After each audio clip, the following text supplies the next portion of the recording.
नमस्कार, मैं हूं डॉक्टर सुनील राठौर। मैं एक प्लास्टिक सर्जन और डायबिटिक फुट एक्सपर्ट हूं। तो आज हम बात करेंगे कि डायबिटिक फुट वाले पेशेंट्स में फुटवियर का क्या इम्पोर्टेंस है। मतलब जो वो जूते पहनते हैं या जो चप्पल पहनते हैं, उनका क्या इम्पोर्टेंस है। जैसे कि मैंने पिछली वीडियो में बताया, डायबिटीज़ वाले मरीजों में पैरों में होने वाली परेशानियों को हम डायबिटिक फुट कहते हैं, जो एक सिंपल कॉर्न से शुरू होके एम्पुटेशन मतलब पैर कटने की संभावनाओं तक जाती हैं। आज हम बात करेंगे कि डायबिटीज़ के मरीजों में फुटवियर का क्या इम्पोर्टेंस है। तो उससे पहले ये समझना ज़रूरी है कि बेसिकली डायबिटीज़ वाले मरीजों में पैरों में क्या परिवर्तन आते हैं। तो जैसा कि मैंने बताया था कि डायबिटीज़ वाले मरीजों में 2 तरह की नसें इन्वॉल्व होती हैं। एक होती है सेंसेशन वाली जिसे हम न्यूरोपैथी कहते हैं, दूसरी होती है ब्लड सर्कुलेशन वाली जिसे हम वैस्कुलोपैथी कहते हैं। तो बेसिकली न्यूरोपैथी और वैस्कुलोपैथी की वजह से नीचे की जो मांसपेशियाँ हैं उनमें सिकुड़न आ जाती है। उन सिकुड़न की वजह से पैरों के आकार में परिवर्तन आ जाता है। तो आप अक्सर देखेंगे कि डायबिटीज़ वाले जो पेशेंट्स होते हैं, उनके पैरों की जो उँगलियाँ हैं वो मुड़ जाती हैं। उन मुड़ी हुई उँगलियों को अपन बोलते हैं क्लॉ टोज़। यदि आप डायबिटिक हैं या आपका कोई रिश्तेदार डायबिटिक है तो ज़रूर देखिएगा वो चीज़ आपको देखने को मिलेगी। कई बार हम देखते हैं कि पैर के आकार में परिवर्तन हो जाता है, एंकल पे स्वेलिंग आ जाती है और जो आर्च है वो फ्लैट हो जाता है जिसे हम शार्कोट फुट कहते हैं। कई बार हम देखते हैं कि जो पैर की जो पोजीशन है वो तिरछी हो जाती है।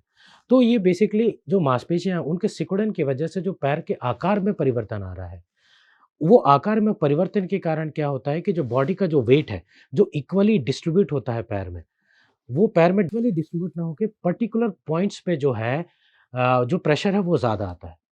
और जब पर्टिकुलर पॉइंट्स पे जब प्रेशर ज़्यादा आता है तो वहाँ पे जो है एक कॉर्न डेवलप होता है। वो कॉर्न कैसे डेवलप होता है आप समझिए, प्रकृति ने शरीर को जो है वो ऐसा बनाया है कि पहले वो खुद फाइट करेगा। कैसे फाइट करेगा कि आपने देखा होगा कि जब अपन पेन से लिखते हैं तो एक उँगली में आपको एक हार्ड स्किन हो जाती है, जिसे आप हिंदी भाषा में भट्ट भी कह सकते हैं। जब एक मज़दूर होते हैं, मज़दूर के हाथ में जब वो हथौड़े से बार-बार काम करते हैं तो यहाँ पे भट्ट क्रिएट हो जाती है, ऐसे ही पैर में होता है। जब पैर में एक पॉइंट पे लगातार प्रेशर पड़ता रहेगा तो वहाँ पे एक हार्ड स्किन क्रिएट हो जाएगी, उसको प्रोटेक्ट करने के लिए कि भाई यहाँ पे जो है एक्स्ट्रा प्रेशर आ रहा है। तो वो जो एक्स्ट्रा प्रेशर के कारण जो आपका कैलस या कॉर्न बना है वो एक इंडिकेटर है कि आपको डायबिटिक फुट की शुरुआत हो चुकी है। और वही एक समय के बाद वो जो कॉर्न है वो हार जाएगा और वहाँ पे प्रेशर जब लगातार पड़ता रहेगा तो वहाँ पे अल्सर डेवलप हो जाएगा और उसी अल्सर से जो है वो डायबिटिक फुट की शुरुआत होगी। तो क्या हम इस चीज़ को रोक सकते हैं? उस विकृति को करेक्ट कर सकते हैं? तो हाँ, बिल्कुल। उस विकृति को करेक्ट करने के लिए या फिर उस प्रेशर को कम करने के लिए हमारे पास कई सारे तरीके हैं, जिसमें फुटवियर और सर्जरी 2 तरीके जो है वो मेन है। सबसे पहले हम बात करते हैं फुटवियर की। बेसिकली फुटवियर का इम्पोर्टेंस इसलिए है कि पैरों में सुन्नपन के कारण आपके पैरों में चोट लगती है, उसको पता नहीं लगता, तो आप सबसे पहले यदि घर के अंदर और बाहर फुटवियर पहन के चलेंगे तो सीधी-सी बात है कि आपके चोट लगने की जो संभावना है, वो कम हो जाएगी। जब चोट लगने की संभावना कम हो जाएगी तो घाव बनने की संभावना भी नहीं रहेगी, तो आपको इन्फेक्शन जो है वो कम होगा, इसलिए आपको फुटवियर पहन के चलना है। किस तरह के फुटवियर पहन के चलना है? यदि आपके पैर के आकार में बहुत ज़्यादा परिवर्तन नहीं आया है, तो आप जो है हमेशा एक सॉफ्ट सोल वाला जो है वो फुटवियर पहने ताकि आपका जो प्रेशर है वो बहुत ज़्यादा ना रहे, पहली चीज़। दूसरा, आप हमेशा जो है 1 नंबर बड़ा शूज़ पहनें। 1 नंबर बड़ा शूज़ क्यों पहने? ताकि आपके जो टोज़ हैं उनमें क्राउडिंग ना हो। यदि आप टाइट शूज़ पहनेंगे तो वो क्राउडिंग होगी, क्राउडिंग की वजह से जो उँगलियों पे जो कॉर्नर वाली जो उँगलियाँ हैं उन पे प्रेशर आएगा और दोनों कॉर्नर्स पे आपको अल्सर बन सकता है, जिसे हम शू बाइट कहते हैं। तो आप हमेशा 1 नंबर बड़ा जूता पहनें या फिर सैंडल पहनें। आप कोशिश करें कि लेस वाले शूज़ लें, क्योंकि यदि आप नॉर्मल लेंगे और 1 नंबर बड़ा रहेंगे तो वो स्लिप हो जाएगा। तो पम्प शूज़ की जगह आप लेस वाले शूज़ यूज़ करें। आप मॉर्निंग वॉक पे यदि जाते हैं तो 1 नंबर बड़ा जूता पहनें, क्योंकि लंबे टाइम आपको वॉक करना है तो उसमें अल्सर होने की या शू बाइट होने की संभावनाएँ ज़्यादा रहती हैं। यदि आपके पैर के आकार में ज़्यादा परिवर्तन आ गया है तो आप डायबिटिक फुट एक्सपर्ट से मिलें। आजकल डायबिटिक फुट स्क्रीनिंग होती है, डायबिटिक फुट की मैपिंग होती है। उस मैपिंग के थ्रू आपके पर्टिकुलर पॉइंट्स का जो प्रेशर है, उसको एनालाइज़ किया जाता है। उस प्रेशर के हिसाब से आपको कस्टमाइज़ सोल डिज़ाइन करके दिए जाते हैं। वो आपको एक डायबिटिक फुट एक्सपर्ट ही बताएगा। तो आपके जो नॉर्मल फुटवियर है, उस नॉर्मल फुटवियर में एक पर्टिकुलर सोल डाल दिया जाएगा। वो उन पर्टिकुलर एरियाज़ के प्रेशर को कम करेगा, जिसे हम बोलते हैं प्रेशर ऑफलोड।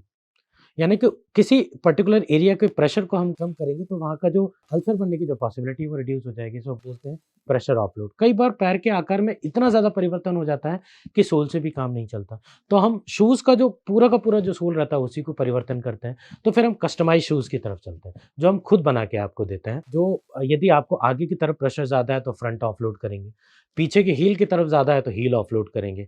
आपका यदि प्लांटर आर्च में मिडल साइड मतलब अंदर की तरफ वाला जो है वो फ्लैट हो गया तो मिडल प्लांटर सपोर्ट देंगे।